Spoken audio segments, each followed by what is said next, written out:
Hey everybody, as these big CRT cathode ray tube type monitors are being eliminated from our end users out there and companies, they're going to absolute flat screen monitors, and they take less power. These guys, leave these guys turned on is like leaving an iron on an ironing board turned on. Flat screen you leave on is the same wattage like a 40-watt light bulb. Even though this is a flat screen in the front, it's still a big CRT cathode ray tube on the inside. It takes up this whole space. So I'm going to show you how to get inside and if we can salvage anything and probably get a little bit of money for them. Alright, so the foot stand's already off. It actually broke off in transit. There's a bunch of these Phillips head screws all the way around, so you need to get the back cover off. I'm not going to show you how to do that, but they're all over in the back. You could get to them from the back. They're underneath it and everything. So go ahead and remove those and to get inside the monitor. I removed the 4 screws from around the edges, and you have to remove the 2 screws back here too. And then the whole top will slide back out, and you have to push the cord through that hole to keep the cord with the inner works. Oh, there it is, and I'm so glad to see a green board. That's a lot more. That's a little bit more money than a brown board. They go by the bottom, not the top. The top is brown. Brown is just a cheaper Oriental type board. Okay, and there's another little one right here. I'm not too worried about that. What's nice about this is the copper around the tube. This is the cathode ray tube. Okay, big gas thing. These things are the things that excite all the color and do all sorts of the magic inside. Okay, over here we're not going to take anything off of this, like the transformer or anything. We're not going to worry about that. I will probably clip the cord. The cord is with something, just like dryer cords and stuff like that. Extension cords, so the copper in there is what they do. You do not need to strip down the wires to do that. Alright, but I'm going to leave all the wiring on this as much as I can. I'm just going to clip all the wiring and take that off. I don't know how I'm going to get that copper off the back, but I do know they want the copper actually removed, the strands of copper.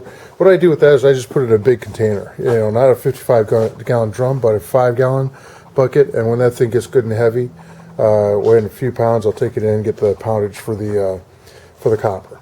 So I'm going to start taking this thing apart. This is kind of odd. I'm looking at this harness, I guess it is, that goes around. It makes a figure 8, and it doesn't hook up to anything down there, but what comes out is right here, the blue wire, and I disconnected it from the board down here, what I'm going to call the motherboard. Alright, so I did disconnect that, but there's a tension line that runs around in here too, with a spring right there. Okay, and another wire that's actually clamped to this that goes down, almost like this is a ground of some sort, or to ground this. Don't know what I can use this for, but that spring I might be able to use for something in the future. So I'm not a pack rat. I actually use things all the time, but I get rid of all the other stuff.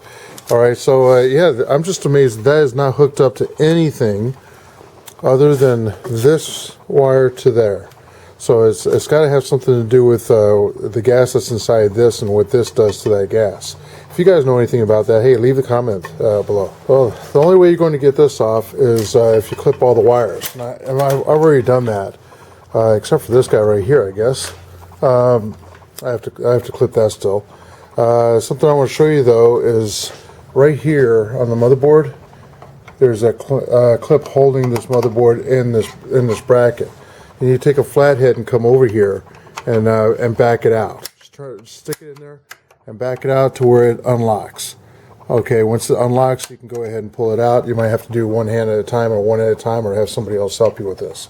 If you break this plastic piece off, all they're going to do at the recycling place where they scrap these, I give you money for them, they're going to break these off anyway, so you might as well just take it. What I did, I just backed it off and broke them.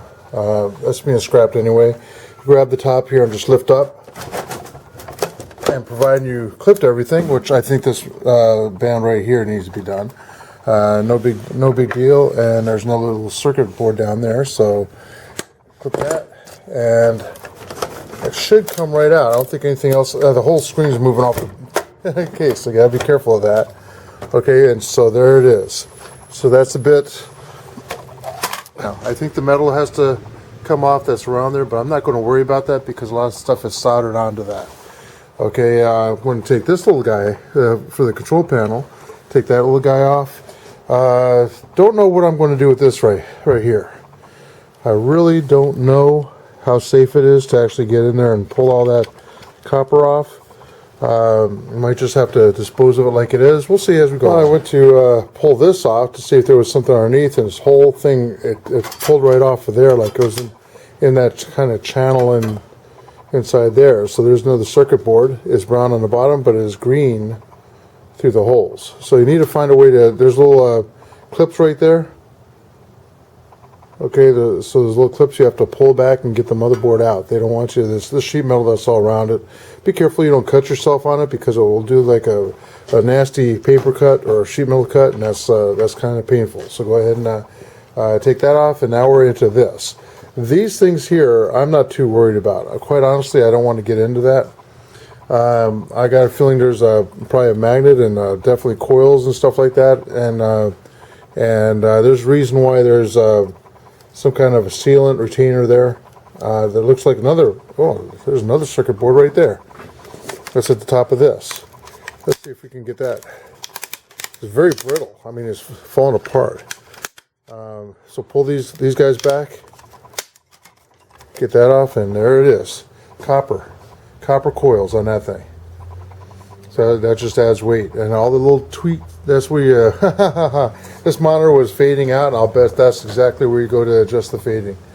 It was just getting dark. So what a trip to get in there and do this. Who would know to pop that thing off and do that? Just a repair guy for monitors, I suppose. Hey guys, on this thing, I lifted up the tab right there next to that white thing, and look underneath. It's soldered onto the motherboard on all four corners. So I don't know how feasible that's going to be to actually take off. And even on that white connector right there, there's a goo, adhesive or something like that, you know, on both of those. So do what you can. I mean, salvage as much as you can off this thing. I'm going to try and take that circuit board off too. I don't know how easy that's going to be. Looks like a lot of wires. That's where the copper wire is. All right, and hopefully we can get down to the bare bone and see what happens. Well, I got it out. The corners are ripped up because of where those things were soldered on, and also there's a piece right there that was right there. So that's the board that's going to go in with the pile down there. And now this guy, I already cut all the wires along here and on the other side, along with on top and back here. There's two things here that have to be pulled together. So somehow you got to get this one to go this way and this one to go this way. I don't see any others, and it looks like it's pretty well fastened down here. So once we get that done here, it should slide right out. As soon as I broke those things, it came right out. So there it is. Another green board. Okay, there's two coils there. I don't know if I'm going to rip those off and put them in with the copper, though. I might just do that because it'll give a cash value for the board, and it's not that heavy anyway. But that copper there is where the big bucks are, if you get a nice little quantity of them.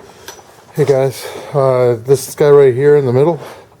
All right, all this stuff right here is right there. It comes off in chunks, and some kind getting down in there is kind of gooish. But I want to show you something right here. There's a line right here, and there's a clamp. The clamp comes right out. Stick your screwdriver in there, and it turns sideways, and it tries to open up.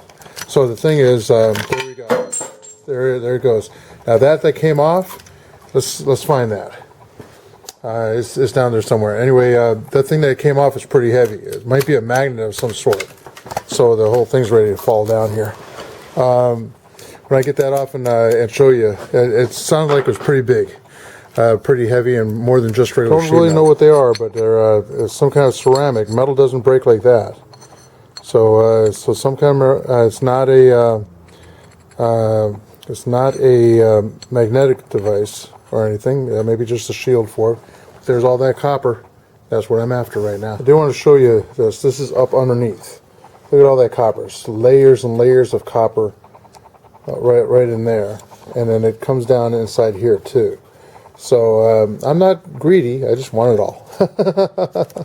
So I got to figure out how to get inside this and get most of this. If I don't get it all, that's fine. But this big ribbon right here, that big wrapping ribbon that goes around, I just wonder. I wonder just how much that weighs. I just took a little flathead screwdriver, worked my way around, and break this thing off. But look at this! What an engineering fiasco! Figuring out how all this works. I'm just thinking this is crazy, and all these knobs up here, all this has to be something about tuning or whatever. I don't know, and that's even a band, some kind of a band bracket right there. So a clamp. So anyway, that's how you get to all this. Now to figure out how to get it. I got to the point of taking a hammer and pounding all the stuff off, and look what popped out. 100% pure copper. Is that sweet? And that, you know, that's got to be quite a few grams. That's good. Oh wow! Check this out. Looks like it's inside of it too. Take this apart. You can see it all in there. That's all copper right in there. So time to rip this guy apart. Mission accomplished. There it is. There's a little bit right there. I'm not too worried about that really, but look at that copper. Look at all that copper. That's a nice little collection of my barrel of copper. All came out of this guy here. So as far as the rest of this goes, I'm not going to worry about it. I'm not so greedy. I'm taking that. All right. So basically, what you could do is put all this trash right back into the box down there. Put it all together and take it. Put your there's got to be an electronic bin at your local dump, landfill, something like that, where you could take stuff like this, because that CRT, the cathode ray tube itself, might have some gas in it and stuff. You do not want to break it. It's like a big tube. Okay. So just be careful with that. Don't drop it. All right, so basically this is done. I'm going to keep collecting copper and until I get a big trash can or something like that, my 5-gallon bucket full of it. Let's see how much it weighs. It goes by the pound, so get a few pounds together, and that's where the money is. All right, subscribe if you want. Bye.